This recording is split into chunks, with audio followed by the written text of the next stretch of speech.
ನಮಸ್ಕಾರ ವೀಕ್ಷಕರೇ, ಬನ್ನಿ ಇವತ್ತು ಮೊಳಕಾಲು ನೋವಿಗೆ ಒಂದು ರಾಮಬಾಣ ಥರ ಕೆಲಸ ಮಾಡುವಂಥ ಒಂದು ಮನೆ ಮದ್ದು ತೋರಿಸ್ತೀನಿ ವೀಕ್ಷಕರೇ.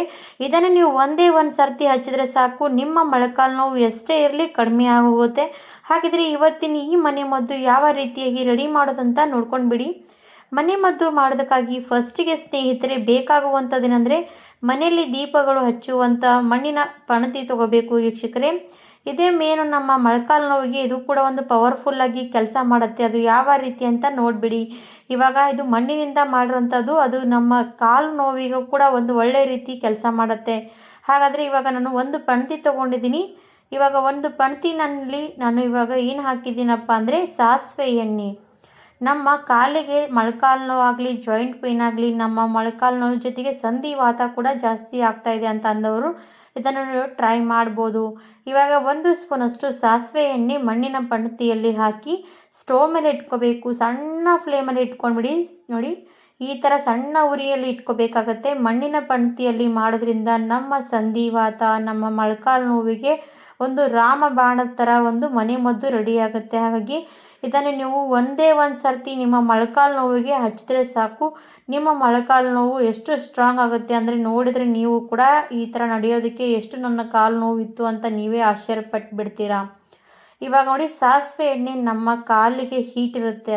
ಅದು ಹೀಟ್ ನಮ್ಮ ಕಾಲಿಗೆ ನಾವು ಹಚ್ಚೋದ್ರಿಂದ ನಮ್ಮ ಕಾಲು ಸಂಧಿವಾತ, ಥಂಡಿ ದಿನದಲ್ಲಿ ಕಾಲು ತುಂಬಾ ನೋವಾಗ್ತಾ ಹೋಗುತ್ತೆ. ಹಾಗೆ ಮೊಳಕಾಲು ನೋವು, ಜಾಯಿಂಟ್ ಪೇನ್ ಇವೆಲ್ಲವೂ ಕೂಡ ಬರ್ತಾ ಹೋಗುತ್ತೆ.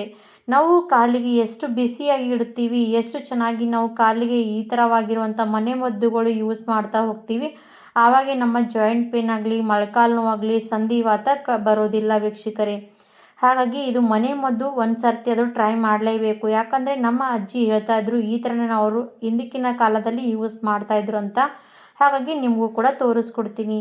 ಇವಾಗ ಸಾಸಿವೆ ಎಣ್ಣೆ ಬಿಸಿ ಇರುವಾಗ ನೋಡಿ, ಈ ಥರ ಬಿಸಿಯಾಗಿರುವಂಥದ್ದು, ಅದರಲ್ಲಿ ನಾನು ಒಂದು 3 ಬೆಳ್ಳುಳ್ಳಿ ಸುಲಿದಿರುವಂಥದ್ದು ಕುಟ್ಟಿ ಹಾಕ್ತಾಯಿದ್ದೀನಿ. ಬೆಳ್ಳುಳ್ಳಿ ತುಂಬಾ ಹೀಟಾಗಿರುತ್ತೆ. ಅದು ಕೂಡ ನಮ್ಮ ಕಾಲಿಗೆ ಹೀಟ್ ಎಷ್ಟು ಜಾಸ್ತಿ ಕೊಡ್ತೀವಿ ಆವಾಗ ನಮ್ಮ ಸಂಧಿವಾತ, ಕಾಲು ನೋವು ಕಡಿಮೆ ಮಾಡ್ತಾ ಹೋಗುತ್ತೆ. ಬೆಳ್ಳುಳ್ಳಿ ತುಂಬಾ ಗರಮ್ ಇರುತ್ತೆ ಸ್ನೇಹಿತರೆ. ಶರೀರದಲ್ಲಿ ಕೂಡ ತುಂಬಾ ಉಷ್ಣತೆ ಜಾಸ್ತಿ ಆಗುತ್ತೆ ಬೆಳ್ಳುಳ್ಳಿ ತಿಂದರೆ. ಅದು ನಮ್ಮ ಕಾಲಿಗೂ ಕೂಡ ಒಳ್ಳೆ ರೀತಿ ಕೆಲಸ ಮಾಡುತ್ತೆ. ಇವಾಗ ನಾನು ತಗೊಳ್ತಾ ಇರೋದು ನೋಡ್ತಾ ಇರ್ಬೋದು ಅಜ್ಜಿವಾಯಿನು ಸ್ನೇಹಿತರೆ. ಅಜ್ಜಿವಾಯಿನು ಇದರಲ್ಲಿ ಬೆರೆಸ್ಕೊಂಡು ಬಿಟ್ಟರೆ ಸಾಕು, ನಮ್ಮ ಮೊಳಕಾಲು ನೋವಿಗೆ ಮತ್ತು ನಮ್ಮ ಮನೆ ಮದ್ದು ರೆಡಿ ಆಗ್ತಾ ಇರುವಂಥದ್ದು. ಇವಾಗ ಅಜ್ವಾಯಿನು ಕೂಡ ಒಂದೇ 1 ಸ್ಪೂನಷ್ಟು ಹಾಕ್ಕೊಂಡ್ಬಿಡಿ. ಇವೆಲ್ಲನೂ ಕೂಡ ಹಾಕಿ ಚೆನ್ನಾಗಿ ಎಣ್ಣೆ ಕಾಯಿಸಬೇಕು. ಎಷ್ಟೊತ್ತು ಎಣ್ಣೆ ಕಾಯಿಸ್ತೀವಿ ಅಷ್ಟು ಎಣ್ಣೆ ಬಿಸಿ ಆಗ್ತಾ ಆಗ್ತಾ ಪವರ್ಫುಲ್ ಮನೆ ಮದ್ದು ರೆಡಿ ಆಗ್ತಾ ಇರುವಂಥದ್ದು. ತುಂಬಾ ಈಸಿ ಮೆಥಡ್ ವೀಕ್ಷಕರೇ, ಟ್ರೈ ಮಾಡ್ಬೋದು. ಈ ಥರ ಚೆನ್ನಾಗಿ ಒಳಗಡೆ ನೋಡಿ ಉರಿತಾ ಇರಬೇಕು. ಈ ನೋಡ್ತಾ ಇರ್ಬೋದು ಪಣತಿಯಲ್ಲಿ ಎಷ್ಟು ಉರಿ ಅಂಟ್ಕೊಳ್ತಾ ಇರೋವಂಥದ್ದು ನೋಡ್ಬೋದು. ಈ ಥರ ಸಣ್ಣ ಫ್ಲೇಮಲ್ಲಿ ಇಟ್ಕೊಂಡ್ರೂ ಕೂಡ ಈ ಥರ ಉರಿಯೋದಕ್ಕೆ ಸ್ಟಾರ್ಟ್ ಆದಾಗ ನಾವು ಸ್ಟವ್ ಆಫ್ ಮಾಡಿಬಿಡಬೇಕು. ಸ್ಟವ್ ಆಫ್ ಮಾಡಿಬಿಟ್ಟು ಇನ್ನೊಂದು 2 ನಿಮಿಷ ಹಾಗೆ ಬಿಟ್ಬಿಡಿ. ಅದು ಮಣ್ಣಿನ ಪಣತಿ ಎಲ್ಲನೂ ಕೂಡ ಏನಾಗುತ್ತೆ ಅಂದರೆ ಎಣ್ಣೆಯಲ್ಲಿ ಚೆನ್ನಾಗಿ ಹೀಟ್ ಆಗುವಂಥ ಕೆಲಸ ಮಾಡುವುದು ಇದೇ ನೋಡಿ, ಪವರ್ಫುಲ್ ಎಣ್ಣೆ. ಹಾಗಾಗಿ ಈ ಥರವಾಗಿ ಮನೆ ಮದ್ದು ರೆಡಿ ಮಾಡಬೇಕು. ರೆಡಿ ಮಾಡಿ ನಾವು ಕಾಲಿಗೆ ಯಾವ ರೀತಿಯಾಗಿ ಮೊಳಕಾಲು ನೋವಿಗೆ ಯೂಸ್ ಮಾಡಬೇಕಂತ ಕೂಡ ತೋರಿಸ್ಕೊಡ್ತೀನಿ. ಇವಾಗ ಇದನ್ನು ಪವರ್ಫುಲ್ ಎಣ್ಣೆ ರೆಡಿ ಮಾಡಿದ್ದೀವಿ ವೀಕ್ಷಕರೇ. ಅಜ್ಜಿಯಂದಿರಾಗಲಿ, ಅಮ್ಮಂದಿರಾಗಲಿ, ಯಾರಿಗಾದರೂ ಕೂಡ ಮೊಳಕಾಲು ನೋವು ಬಂದಿದೆ ಅಂತ ಅಂದ್ಕೊಂಡವರು ಇದನ್ನು ರೆಡಿ ಮಾಡಿ ಮೊಳಕಾಲಿಗೆ ನೋವಿಗೆ ಹಚ್ಚಿಬಿಟ್ರೆ ಸಾಕು. ನಿಮ್ಮ ಮೊಳಕಾಲು ನೋವು ಎಷ್ಟೇ ಇರಲಿ, ಕೂತರು ಎದ್ದರೂ ಕೂಡ ಮೊಳಕಾಲು ನೋವು ಕಡಿಮೆ ಮಾಡಿಬಿಡುತ್ತೆ. ಇವಾಗ ಬೆಳ್ಳುಳ್ಳಿ ಪೂರ್ತಿಯಾಗಿ ಕೆಂಪಗಾಗಬೇಕು, ಅಲ್ಲಿವರೆಗೂ ನಾನು ಚೆನ್ನಾಗಿ ಎಣ್ಣೆಯಲ್ಲಿ ಈ ಥರನೇ ಚಮಚ ಆಡಿಸ್ತಾ ಇದ್ದೀನಿ. ಬೆಳ್ಳುಳ್ಳಿ ಎಷ್ಟು ಪವರ್ಫುಲ್ ಅಲ್ವಾ ಸ್ನೇಹಿತರೆ. ಬೆಳ್ಳುಳ್ಳಿ ನಮ್ಮ ಶರೀರದಲ್ಲಿ ಜಾಸ್ತಿ ಪ್ರಮಾಣದಲ್ಲಿ ತಿಂದರೆ ಹೀಟ್ ಆಗುತ್ತೆ.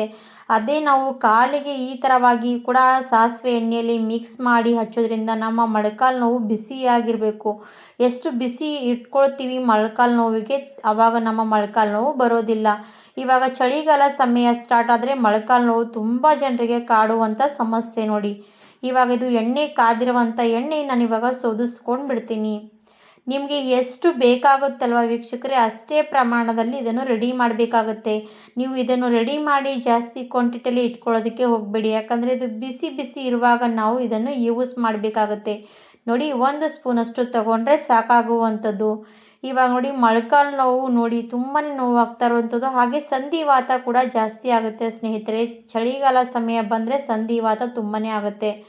ಆ ಸಮಸ್ಯೆ ಮೊಳಕಾಲು ನೋವು ಸಮಸ್ಯೆ ತುಂಬಾ ಆಗೋದ್ರಿಂದ ಏಳೋಕ್ಕೂ ಕೂಳೋಕ್ಕೂ ತುಂಬಾ ಜಾಸ್ತಿ ತ್ರಾಸಾಗುತ್ತೆ. ಅದಕ್ಕೋಸ್ಕರನೇ ಇವಾಗ ಇದು ಎಣ್ಣೆ ರೆಡಿ ಮಾಡಿರ್ತೀವಲ್ವ, ಸ್ವಲ್ಪ ಬಿಸಿ ಇರುವಾಗಲೇ ನಾವು ಈ ಥರ ಕೈಯಿಂದ ಪೂರ್ತಿಯಾಗಿ ಮಸಾಜ್ ಕೊಡಬೇಕು. ಎಷ್ಟೊತ್ತು ಚೆನ್ನಾಗಿ ಮಸಾಜ್ ಮಾಡ್ತೀವಿ ನಮ್ಮ ಮೊಳಕಾಲು ನೋವು ಸ್ವಲ್ಪ ರಿಲ್ಯಾಕ್ಸ್ ಆಗುತ್ತೆ ವೀಕ್ಷಕರೇ. ಇದು ಮಸಾಜ್ ಮಾತ್ರ ರಾತ್ರಿ ಹೊತ್ತಿಗೆ ಮಾಡಬೇಕು. ರಾತ್ರಿ ಹೊತ್ತಿಗೆ ಮಾಡಿ ಬೆಳಗ್ಗೆ ನೀವು ಇದನ್ನು ವಾಶ್ ಮಾಡ್ಕೋಬೇಕಾಗುತ್ತೆ. ಡೈಲಿ ಇದು ಒಂದು ವಾರದವರೆಗೂ ಕೂಡ ಮಾಡ್ಕೊಂಡ್ಬಿಡಿ. ನಿಮ್ಮ ಮೊಳಕಾಲು ನೋವು ತುಂಬಾ ಸ್ಟ್ರಾಂಗ್ ಆಗುತ್ತೆ ಸ್ನೇಹಿತರೆ. ಮೊಳಕಾಲು ನೋವು ಮತ್ತೊಂದು ಸರ್ತಿ ನಿಮಗೆ ಬರದೇ ರೀತಿ ನೀವು ಇದನ್ನು ಟ್ರೈ ಮಾಡ್ಬೋದು. ನೋಡಿ, ಈ ಥರ ನಾನು ಮಸಾಜ್ ಮಾಡಿದ್ದೀನಿ. ಸೇಮ್ ಇದೇ ಮೆಥಡ್ನಲ್ಲಿ ನೀವು ಕೂಡ ಮೊಳಕಾಲು ನೋವಿಗೆ ಮಸಾಜ್ ಮಾಡಬೇಕು. ಹಾಗಿದ್ರೆ ಸ್ನೇಹಿತರೆ, ವೀಕ್ಷಕರೇ, ಖಂಡಿತವಾಗಿ ಮೊಳಕಾಲು ನೋವು ನಿಮ್ಮ ಮನೆಯಲ್ಲಿ ಯಾರಿಗಾದರೂ ಇದ್ದರೆ ಇದನ್ನು ಟ್ರೈ ಮಾಡಿ. ಎಷ್ಟೇ ಮೊಳಕಾಲು ನೋವು, ನಮ್ಮ ಜಾಯಿಂಟ್ ಪೇನ್ ಇವೆಲ್ಲನೂ ಕೂಡ ರಿಲ್ಯಾಕ್ಸ್ ಆಗುತ್ತೆ. ಇವಾಗ ಒಂದು ಕಾಲಿಗೆ ಮಸಾಜ್ ಮಾಡಿದ್ರೆ ನಡೆಯಲ್ಲ ಸ್ನೇಹಿತರೆ. ಮೊಳಕಾಲು ನೋವು ಒಬ್ಬೊಬ್ಬರಿಗೆ ಎರಡೂ ಕೂಡ ಇರುತ್ತೆ, ಒಬ್ಬೊಬ್ಬರಿಗೆ ಒಂದೊಂದು ಮೊಳಕಾಲು ನೋವು ಇರುತ್ತೆ ಜಾಸ್ತಿ. ಇವಾಗ ಎರಡೂ ಮೊಳಕಾಲು ನೋವಿಗೂ ಕೂಡ ನಾವು ಇದನ್ನು ಎಣ್ಣೆ ಯೂಸ್ ಮಾಡ್ತಾ ಇದ್ದೀನಿ. ಸಾಸಿವೆ ಎಣ್ಣೆ ತುಂಬಾ ಹೀಟಾಗಿರುತ್ತೆ ಸ್ನೇಹಿತರೆ. ಸಾಸಿವೆ ಎಣ್ಣೆಯಿಂದ ನಮ್ಮ ಮೊಳಕಾಲು ತುಂಬಾ ಸ್ಟ್ರಾಂಗ್ ಆಗುತ್ತೆ. ಇವಾಗ ನೋಡಿ, ಈ ಥರ ಈ ಒಂದು ಕಾಲಿಗೆ ಮಸಾಜ್ ಮಾಡಿದ್ದೀನಿ, ಇನ್ನೊಂದು ಕಾಲಿಗೂ ಕೂಡ ಇದೇ ರೀತಿಯಾಗಿ ಮಸಾಜ್ ಮಾಡ್ತಾ ಇದ್ದೀನಿ. ಸೇಮ್ ಇದೇ ರೀತಿಯಾಗಿ ಮಾಡಿಕೊಂಡು ನೀವು ಕೂಡ ಯೂಸ್ ಮಾಡಿ. ನಿಮಗೂ ಕೂಡ ನಮ್ಮ ವಿಡಿಯೋ ಇಷ್ಟ ಆದರೆ ಲೈಕ್ ಮಾಡಿ, ಸಬ್ಸ್ಕ್ರೈಬ್ ಮಾಡಿ, ಶೇರ್ ಮಾಡಿ ಅಂತ ಕೂಡ ಕೇಳ್ಕೊಳ್ತೀನಿ ಸ್ನೇಹಿತರೆ. ನಿಮ್ಮ ಫ್ಯಾಮಿಲಿ ಫ್ರೆಂಡ್ಸ್ಗೂ ಕೂಡ ಶೇರ್ ಮಾಡಿ, ಅವರು ಕೂಡ ನೋಡಲಿ, ಟ್ರೈ ಮಾಡಲಿ ಅಂತ ಭಾವಿಸ್ತೀನಿ. ನಮ್ಮ ಮನೇಲಿ ಮಾತ್ರ ನಾವು ಇದೇ ರೀತಿಯಾಗಿ ಮೊಳಕಾಲು ನೋವಿಗೆ ಮಾಡುವಂಥ ಮನೆಮದ್ದು ನಮಗೆ ಕೂಡ ತುಂಬಾ ರೀತಿಯಾಗಿ ವರ್ಕ್ ಆಗುತ್ತೆ ಸ್ನೇಹಿತರೆ. ನೀವು ಕೂಡ ಟ್ರೈ ಮಾಡ್ಬೋದು. ಹಾಗಿದ್ರೆ ಇವತ್ತಿನ ವಿಡಿಯೋ ಇಲ್ಲಿಗೆ ಎಂಡ್ ಮಾಡ್ತೀನಿ. ಮತ್ತೊಂದು ಹೊಸದಾಗಿ ವಿಡಿಯೋ ಜೊತೆಗೆ ಸಿಗೋಣ. ಧನ್ಯವಾದ ಎಲ್ರಿಗೂ ಕೂಡ ವೀಕ್ಷಕರೇ.